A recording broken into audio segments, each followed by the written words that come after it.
Okay, everybody, we are back. It's another exciting day here at Sarasota Bay Sunfish Funfish match race. Today is June 14th, 2020, and once again, I am Billy Bob Clambake, once again, I'm joined by Felipe Renscotti. Hey, Felipe, I got some great news for you, buddy. We picked up a sponsor since our last show. Hey, I'm glad to hear that. I need some shmoney. This sponsor, of course, is the great Poseidon's Pool Store. Give Poseidon's Pool Store a call for all of your pool store needs. They'll also service your pool. Poseidon's Pool Store. Poseidon's Pool Store. If you had a chance to enjoy their services, Felipe? I exclusively use them. They've kept my pool nice and mean and green, as they say. Nice. I don't think you want a green pool, but that's fine. That's what they told me. Hey, it's Poseidon. He'll do whatever he wants, That's right? So we have 2.5 minutes left before we have two races today, Felipe. Okay, double trouble. Double trouble. And again, it's Karen Jones and Brad West, and Cat 4 and Brad is Brad's boat, and of course Karen is yet again sailing Potty Mouth. We got 2 minutes to go. Same kind of course setup today. It's a windward leeward. Today's winds are mostly east, maybe a twinge of north, and gusty and shifty, and should be for an exciting time. So Brad's checking on his land sites here. You can see he was looking at his port land site, and now he's looking at his starboard land site. That's how he kind of knows where the winds are at. So I'm curious, Felipe, you're an experienced sailor. What do you think about land sites? You know what they say, Billy Bob. If you're not checking your land sites, then you're out of sight because you're going straight off the course into nowhere. Straight off the course into nowhere. I think some sailors actually lost their life in like the 1400s because they weren't looking at their land sites in the middle of the Atlantic Ocean. I believe it. So we got about a minute left. They retired the foghorn, and they replaced it. I wanted it to be a surprise for you. So in about 10 seconds, you're going to hear something new from the Lack of Committee Boat sound man. Let's see what we're going to hear, Felipe. I'm a fan. I'm a big fan. You like the bike horn? It's a little more playful, and I think it could help us reach a younger demographic. That's a good idea. So here we are with 45 seconds left. In this particular case, it looks like Brad's a little bit closer to the line than Karen right now. I would agree, and I'm excited to see this because we saw in the first Sunfish Funfish match race, Karen kind of losing it at the end there, but I'm excited to see the grudge match. Look at this, Felipe. We got a windward leeward situation. So right now, Brad, being the leeward boat, has the right of way, and Karen cannot hit him. There's 15 seconds left. Brad is trying to push her over. Oh, I think he's doing so, but he's also got to make sure he's not over early. This is exciting right now, Felipe. Karen looks like she's over, but can Brad make the mark? There's the horn. Karen looks like she's definitely over. She's tacking head back. And Brad, a great start by Brad here. He's just making sure he doesn't hit that mark. Karen's heading back to restart, and Brad's making sure he doesn't. That's a little bit of a win for Brad right there, Felipe. I would agree, and as we saw in the last one, Karen was ahead in the beginning, so it's good to see Brad up front for once. Yeah, it is good. I think, but it looks like Karen's taking an approach of seeing if the right side of the course might be a better place to go from a wind perspective. Brad is heading to the left side of the course. Let's check that map, Felipe. Yeah, it would look like it, Billy Bob. Brad's got a little bit of a lead right now, and the wind was about 40, 50 there. And let's see what's going on. Oh, look at those speed numbers. Karen's got quite a bit more speed. What do you think? She's speedy, man. Every race we've seen, she's always been way faster than Brad. I wonder if it's a skill difference, a boat difference. We'll have to find out the more of these we do. Well, I think in this particular case, it looks like it might be a wind difference. You can kind of see where Brad's at. He might be in the middle of a wind hole. And that's where you never want to be, Billy Bob. That's the worst spot to be in a race. What happened to you the last time you were in a wind hole? I never got out. My boat's still in one to this day. I had to leave it. Well, let's check this line. Ooh, Karen's, it looks like the wind has shifted to the right about 15 degrees. Karen has got a little bit of a lead because of that wind shift, and it appears that she has more wind because her speed's going faster. So this is not looking too good for Brad at the moment. It's a tough race at this point. It looks like the right side was the preferred side of the course. She must be a future seer because she's making some big plays. She is. She's checking out that wind. She's checking out the skyline. She's checking her line sights, and she's enjoying almost a 40-meter lead at this point, Felipe. That's ridiculous. Now she's tacking. She's going over to port. I think she just got headed there. If you notice, she just got headed before she tacked. The wind had shifted to the left a little bit, and not surprisingly, she's got. You can see if they cross, she's going to have a pretty big lead. Brad's speed is starting to pick up. I think he's starting to get towards the wind. But he must have been getting headed there. He tacked over to port as well, or to starboard. Sorry. We're going to have to see if that's a good move or not coming in here. Yeah, I'm not sure, but what Karen is. She's flying. I think flying might be a good word. She is balancing well. Her lead is up to it's such a big number I couldn't even read it fast enough, Felipe. You can see her GoPro's a little wet, and that's the sign that you truly are going fast if your GoPro's wet. That is true. So as we head towards the top of this course, I think the wind hole had its effect. The right side of the course had its effect. And, whether Brad has the ability to catch up for this race, there's one thing, there's always two races in today's match race. So there's always a second chance. Maybe that's what Brad's got to look forward to at this point. Yeah, I'm excited for the second one. If it's anything like the first race, I think we're in for a hoot here, Billy Bob. Well, as you can see, Brad is quite a bit behind Karen at this point, and quite a bit still a ways from the mark, which I think we're going to show here in a second as well. Well, I think we got some time. The fact that Karen's got a big lead and the wind shifted to the right continues. Hey, I came across my dad's attic. I was up there cleaning out, and I came across the evidence for who shot John F. Kennedy. I kid you not. I have the truth. I know what it was. As it turns out, you won't believe this, he was actually killed by... Due to time constraints, we are moving ahead in the action. That is absolutely ridiculous. I cannot believe that person killed John F. Kennedy. It's unbelievable. Don't tell anybody. History. You got to keep it secret. All right. Well, Karen has reached the top mark, and she's got a big lead. She has a really big lead right now. You can see Brad, he's still even trying to get to the top mark. So, Felipe, what's Karen doing? Oh, we've seen this before. This is a throwback. The good old Karen taunt. Showing Brad that she truly is the better sailor and that she can make a giant circle for no reason and still win the race.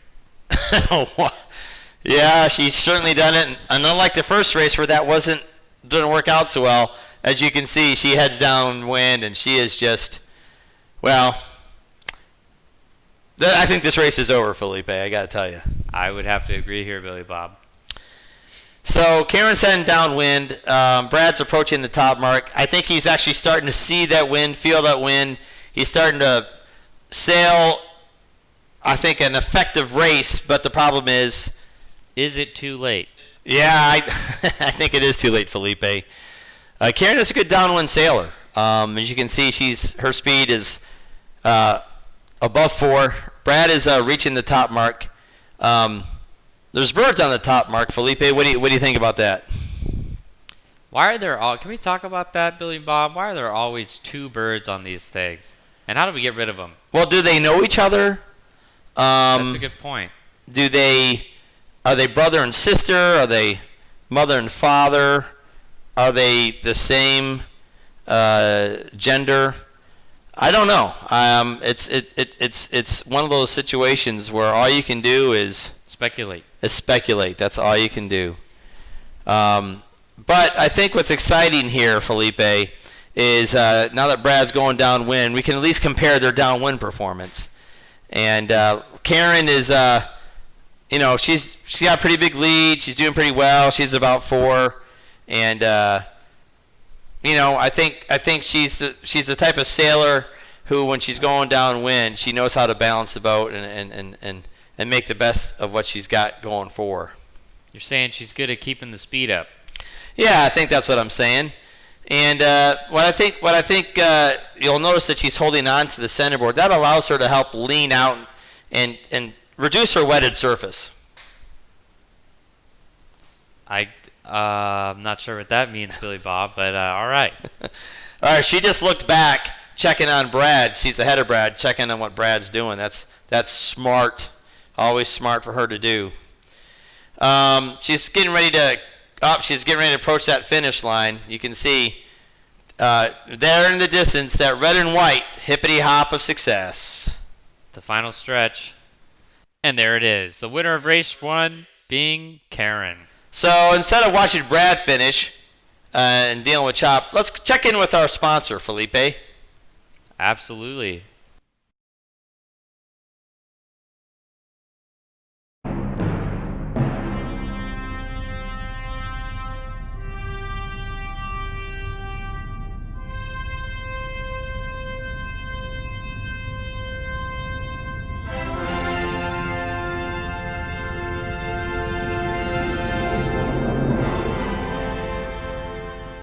Poseidon's Pool Store. Hi there, I'm Poseidon. And are you tired of taking care of your pool? Well, I've been in the business a very long time, considering I'm the god of all pools. And for just $50 a week, I can take care of your pool, so you don't have to. I made the water, I made the sea, and I made your pool, so I can instantly tell you need help.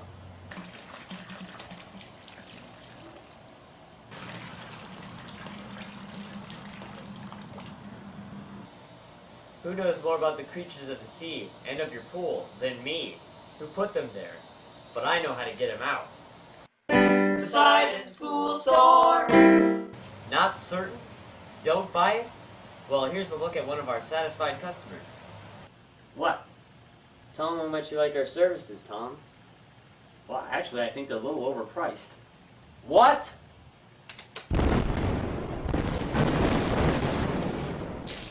I love Poseidon's pool service. Me too. Don't go with that mortal pool cleaning service down the street. Side with Poseidon. Today. Poseidon's Pool Store. Okay, race 2 and the 1-minute sound. There we go. Oh, I love it. I'm a big fan. Okay. So we're ready for the second race. Karen won the first race handily. And we've got 45 seconds to the start of the second race. Can Brad recover from that kind of defeat? I don't know. He seems like a momentum kind of sailor, and he definitely doesn't have that right now. Look at Brad here. He is on starboard, and he's parallel to the line.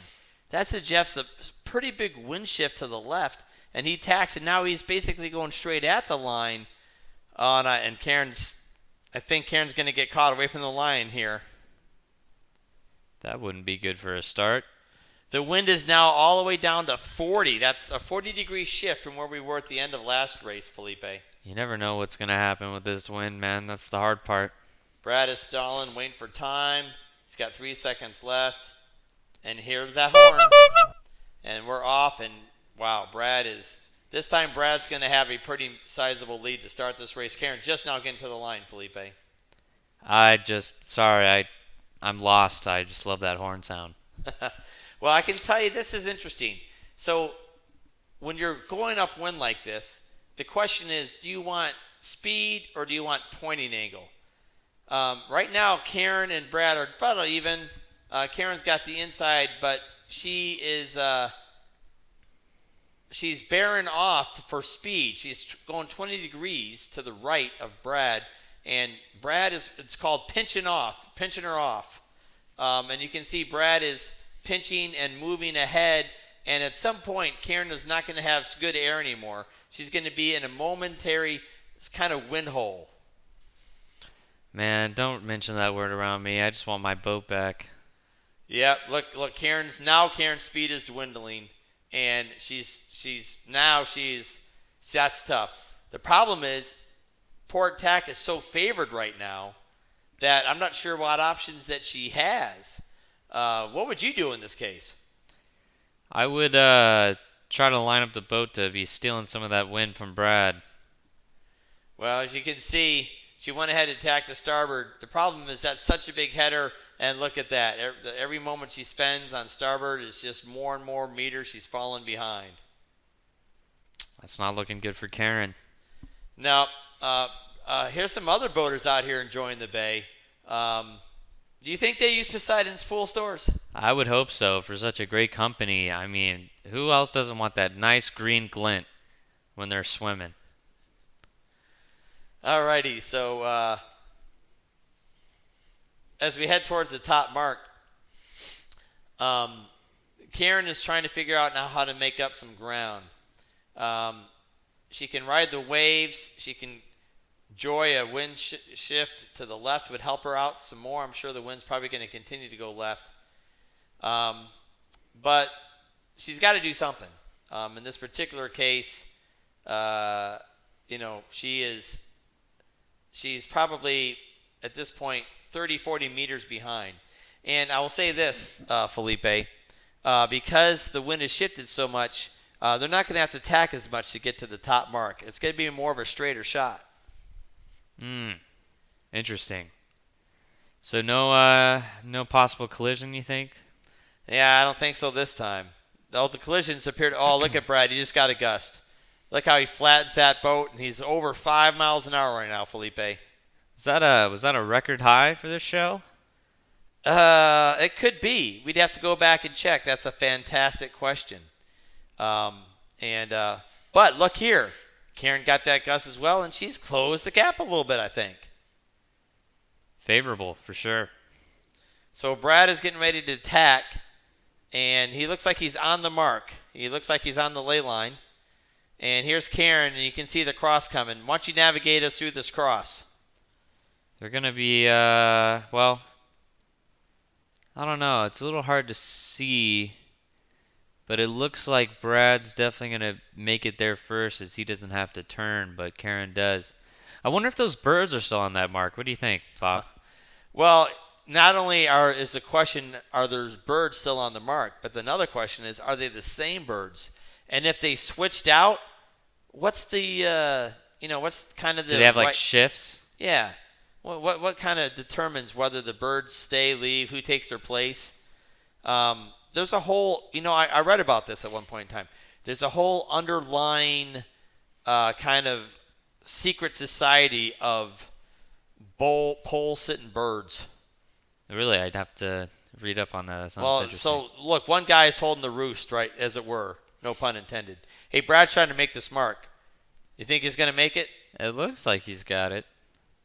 Yeah, he's got a camera at the end of this boat. Hopefully the camera doesn't hit the mark. Yeah, would that be a penalty or? No, but I think I could tell you where he might be able to get a new camera. Not Poseidon's Pool Store. Well, maybe not. But it's worth calling and asking. Yeah, because they true. do have a lot of your needs. If they had one, it would be fantastic quality, just like their pool service. That's right. Well, Karen's running the top mark as well. Now she's reaching close to 6 miles an hour, but that's the records that we're looking for are basically close hold records. But she raised that board, and Brad's got that lead this time, and he's going 4.5 miles an hour. That clearly shows that the wind has picked up since the first race. Let's take a second here to mention Poseidon Pool Store's phone number. That is 1-800-PP-POOL, 1-800-PP-POOL.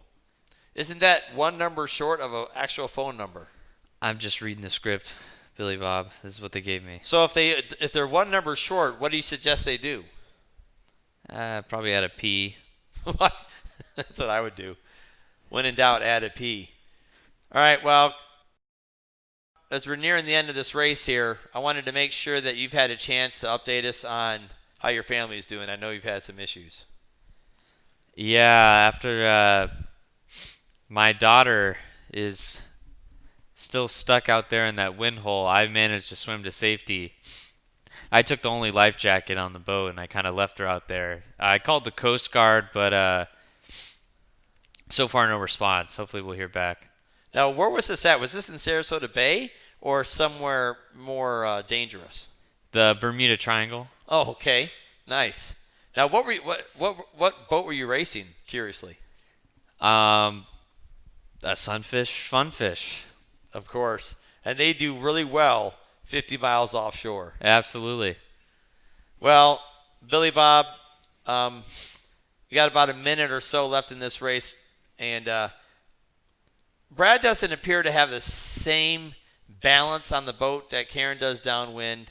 And I know from history Karen has a tendency to make up ground, but I think in this case it's just not going to happen. Yeah, with that wind speed difference right there, I would have to agree. Oh, wait. It's evening out here. Yeah, well, those yellow numbers for Brad, he's gaining some ground. He's riding some waves. And you know what? I think you know what we're about ready to see. So there it is. Sweet victory. The red and white hippity hop of success. Did you have a hippity hop with you when you were lost at sea? No, I think that was our problem. Do you think you can get those hippity hops at Poseidon's pool store? I would 100% guarantee it. And the Awesome. highest of quality. Well, Billy Bob, I got to tell you, I literally would not take this job if it wasn't for you being here with me. Oh, thanks, man. I appreciate that. Sunfish Funfish match race. We'll see you next time, and maybe sometime in the future we'll have a fleet race. There might be a third boat or maybe even more, That would be exciting. but I'm sure it'll be sponsored by Poseidon. Hopefully. What a great company. You take care. You too.